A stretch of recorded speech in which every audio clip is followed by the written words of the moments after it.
আমরা পরবর্তী পার্টে চলে আসছি, যেখানে আমরা চার্টের মধ্যে দেখবো যে কিভাবে সাপোর্ট রেসিস্টেন্স ড্র করা হয়, এটা আমরা দেখবো। চলেন আমরা দেখি। আর ইজ মাই মাউস। আমি এখান থেকে মনে করেন জিবিপিটা নিলাম, জিবিপি ইউএসডি, এটা আমি মনে করেন নিলাম। এই দেখেন, এই এরিয়ার মধ্যে একটা সাপোর্ট রেসিস্টেন্স ড্র করা যায়। এই এরিয়ার মধ্যে কিভাবে দেখেন, এই যে এরিয়াটার মধ্যে এই দুইটা এরিয়া আসতেছে, আমরা চাইলে এটাকেও নিতে পারি, এটাকে, এই যে সব আসতেছে দেখছেন, অনেক এরিয়া কিন্তু এখানে আসতেছে। আমরা একটু নিচে নামাইতে পারি তাকে। এই দেখছেন,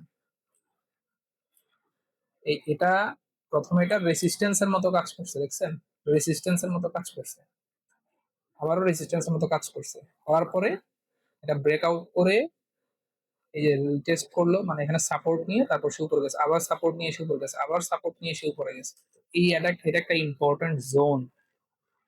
মার্কেট যখন নিচে ছিল তখন এটা রেসিস্টেন্সের মতো কাজ করছে, মার্কেট যখন উপরে চলে গেছে এটা সাপোর্টের মতো কাজ করছে। এখন দেখেন মার্কেট আবার সেই সেম ঘুরে ফিরে এখানে আসতেছে, আসলে দেখবেন এখান থেকে একটু উপরে যাবে, কারণ এটা একটা ইম্পর্টেন্ট সাপোর্ট এরিয়া। দেখেন আমরা যদি পিছনে যাই, দেখেন এটা আরো আরো ইম্পর্টেন্ট হচ্ছে, মানে আস্তে আস্তে যখন আপনি পিছনে যাবেন দেখবেন যে এই জোনটা খুবই ইম্পর্টেন্ট জোন। এই যে দেখেন,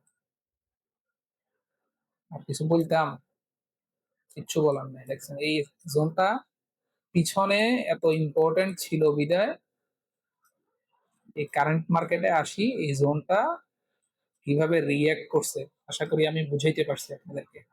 এভাবেই কাজ করে মূলত সাপোর্ট রেসিস্ট্যান্স, এভাবেই কাজ করে। আপনি একটা চার্ট এভাবে জুম আউট করবেন, জুম আউট করে দেখবেন যে কোন এরিয়ার মধ্যে মার্কেটের মধ্যে বেশি রিয়্যাক্ট করতেছে। আপনি যখন সাপোর্ট ড্র করবেন দেখবেন মার্কেট ওই জায়গা থেকে বারবার উঠছে কিনা, আপনি যখন রেজিস্ট্যান্স ড্র করবেন তখন দেখবেন ওই জায়গা থেকে বারবার মার্কেট নামছে কিনা।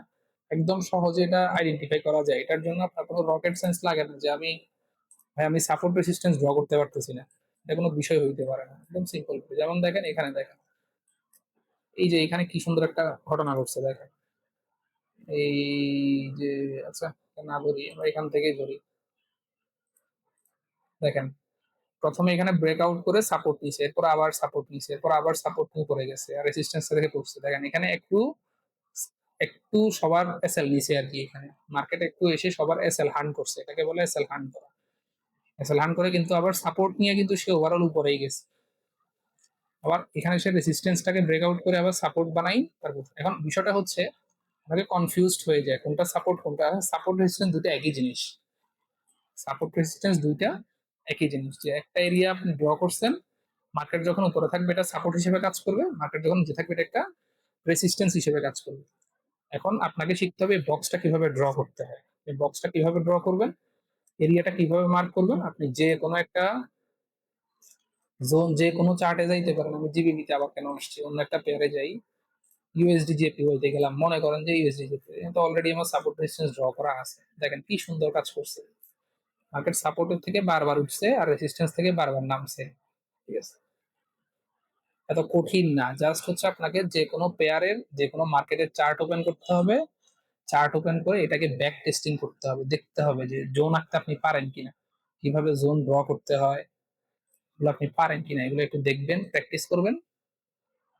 প্র্যাকটিস করার পরে যদি মনে হয় অসুবিধা হচ্ছে বুঝতে, আমি তো আছি।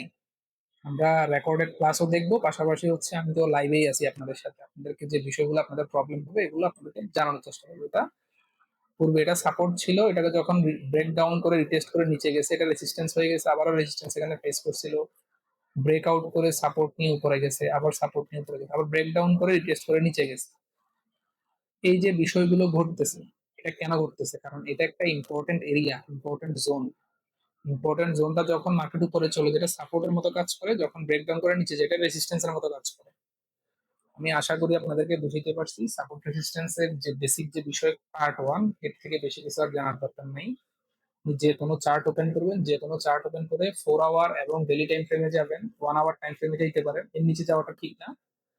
হাইয়ার টাইম ফ্রেমের মধ্যে 1 আওয়ার, 4 আওয়ার, ডেইলি, এই তিনটা টাইম ফ্রেমের মধ্যে আপনি কি করবেন, এভাবে ইম্পর্টেন্ট এরিয়া গুলো মার্ক করবেন। ইম্পর্টেন্ট এরিয়াটা দেখবেন মার্কেট যখন উপরে থেকে নিচে নামতে তখন এটা সাপোর্টের মতো কাজ করছে, মার্কেট যখন নিচের থেকে উপরের দিকে যাচ্ছে ওইটা রেসিস্টেন্সের মতো কাজ করছে, প্রত্যেকটা চার্টে প্রত্যেকটা শেয়ার একই কথা। আমি আশা করি আপনাদেরকে বুঝাইতে পারছি। তো এই আমাদের পার্ট 3 কিন্তু শেষ, আমাদের পার্ট 3 এর ক্লাস শেষ। তো পরবর্তী ক্লাস দেখার জন্য বা ক্লাসে অংশগ্রহণ করার জন্য সবাইকে স্বাগত জানাচ্ছি। মানে অবশ্যই আপনারা তো ক্লাস করবেনই, যেহেতু আপনারা মেন্টরশিপ প্রোগ্রামে জয়েন করছেন, ক্লাস তো অবশ্যই করবেন। তো ঠিক আছে, পরবর্তী ক্লাসে আপনাদের সাথে দেখা হচ্ছে। আসসালামু আলাইকুম।